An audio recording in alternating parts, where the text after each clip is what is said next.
I'm with Greg and Kevin from Stone Parade, and you just literally got off the plane from Australia. Yeah, we did. We did indeed. And you're here for Canadian Music Week, which gives me an opportunity to ask about that video for Paranoia. Yes. Now, question one. Was that, in fact, crude oil in that bathtub?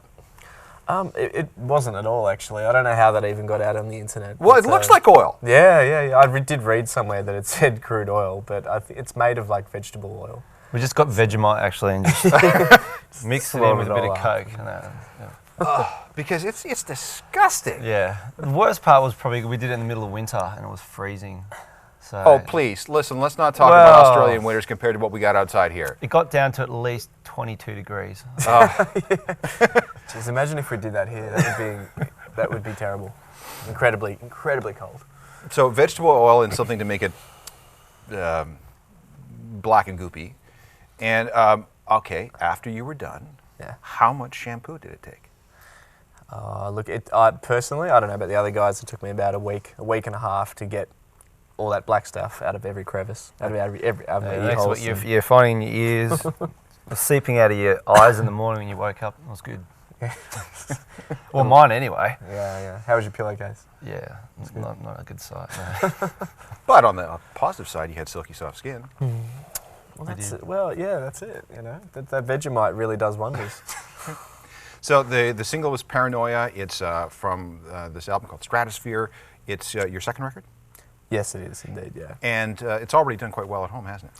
Yeah, it's you know, we're still sort of unveiling the singles as we go, but you know, so far particularly Paranoia with the clip that you just mentioned has gotten a lot of attention, and so much that Beavis and Butthead are going to use it for. What? Well, it's going to be used in Beavis and Butthead in the new series. Well, you know you've made it. Yeah. When? So they're probably just going to sit there and just pick it apart, which is awesome. Well, I mean, you got a hot chick in there. Well, that's it. Where was she in the shower? I didn't see her when we were cleaning up. And she's gone. She's this contortionist, all covered with oil and. Just her legs were so long. Yeah. I've never seen anything like it. And she could stretch them in weird directions. Yeah, totally. It was incredible. See, that's why guys get into bands. Yeah. So they can oil up women and have them star in their videos. That's right. Lick some Vegemite off and away we go. I want to tell me, okay, you're here now legitimately, you got a band, you got some gigs, you've got a local publicist, so everything is cool. That wasn't necessarily the case the first time you tried to break out of Australia. Tell me that story.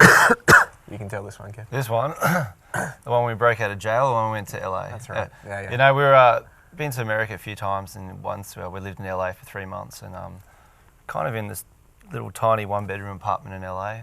The 6 of us at that point. It's actually a studio apartment. Yeah. Just to clarify. It was good for 3 months. You walk in, there's a bed, and we managed to fit like 5 blow-up beds from Target that we bought, and we had like up to 8 people in that one tiny room at one time, which was incredibly fun. What part of LA?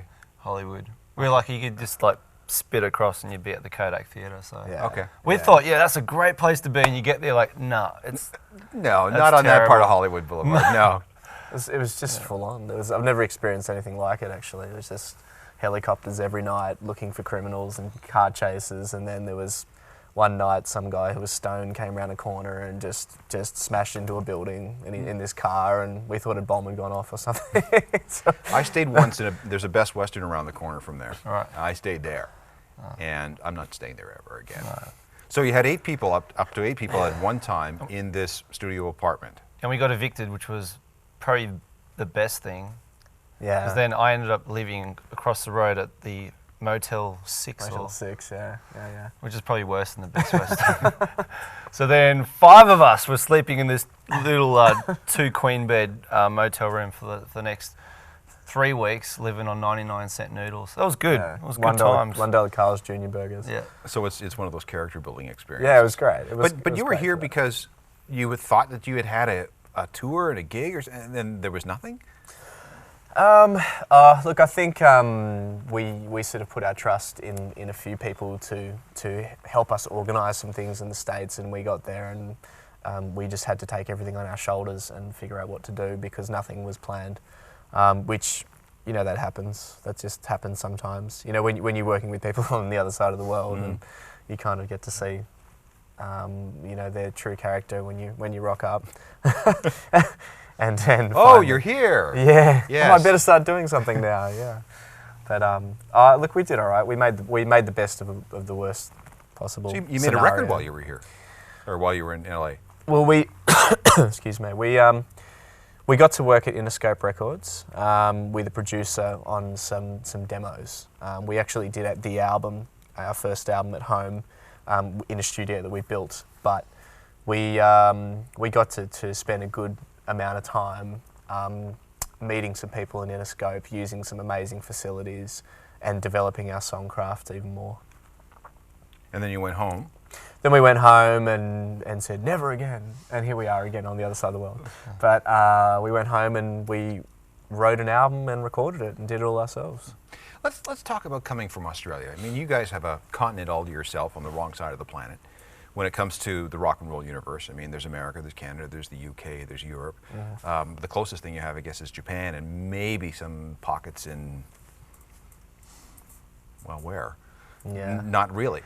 You know, so Australians kind of grow up in their own little universe to a certain extent. Is that right? I think Australia, the culture is very different to a lot of other parts of the world. You know, am I allowed to swear on this show? Yeah, do it. It's not really that bad. We take the piss a lot. You know, we find humour in most things, and in Australia there's the tall poppy syndrome, where if you come there with guns blazing and you know you've got all the confidence in the world, Australians will shoot you down, and that's just how it is. That's how we've known it. Funny, that's exactly how it is in Canada. Yeah. I believe that there are two unofficial mottos in Canada. The first one is, who do you think you are? Yeah. And the second one is, why can't you be happy with what you have? Yeah. Is that when people cross the border? Or? No, that's people here in Canada. I mean, you know, we don't believe in letting our poppies get very tall. Yeah, yeah. For whatever reason. But it's a great way of living, though. I think, you know, it's the people are more relaxed. You know, there's a certain humility about the people we live amongst, and you know, I still appreciate other parts of the world that are the complete opposite to us as well. Having said that, well, but then there are the inherent geographic difficulties. I mean, you have to, if you want to break out of your continent, you have about 10,000 miles to fly. Yeah, well, that's the difficult part, I suppose. You know, it's costly to get to other parts of the world to have your music heard, or to go and, you know, do a little promo tour around. So that makes it, I suppose, a little bit difficult. I think because Australia is so spread out in itself that for us to drive from Sydney to Brisbane is 12 hours in a car, or we can fly to LA for 11 hours or 12 hours on an airplane. So for us, it's like, it's no different. Yeah, so it's true. Just different mode of transportation. And I'd rather be on an airplane than a squashed little van pulling a trailer. So heading out to Perth or something. Well, Perth is like a 3-day trek almost. Yeah. That's from Sydney where we are. That's incredibly far. That's almost like on the other side of the world. It'd be like you guys driving from Toronto to Vancouver. Yeah. Yeah. So you kind of question, do you go to Perth and do you try and push your music there, or do you fly somewhere that's the same time to get there and probably a bit cheaper? Probably, yeah. And push your music somewhere else. So what are your plans for Stratosphere in North America? Excuse me. I think this time round we're doing CMW, and we felt great about getting selected for that. So we've come over here. We're doing a few shows here. We did a showcase in New York last night, and we're just here to network and meet some people, meet some other bands, particularly bands actually that come from Australia too. There's a lot. There's a big Australian contingent here this year. Yeah. There's a lot of great bands in Australia, so they've gotten, I suppose, the opportunity with us here. So I guess to plan further in the year to come back. And we've been hanging out with the Trues in Australia as well. They're actually touring in Australia, borrowing our gear at the moment. And we've been getting on pretty well, you know what I mean? So, you never know. We might come back later in the year and try and jump on a bill somewhere if we can, and play with some other cool bands in Canada. Well, I wish you luck. I like the record. Yeah. The video creeps me out, but I like the video as well. Not for you guys, but for the chick. And I hope you enjoyed this spin through Canada. We'll see you again in the future. Thanks very much. Right. Cheers. Explore Music wears English Laundry apparel.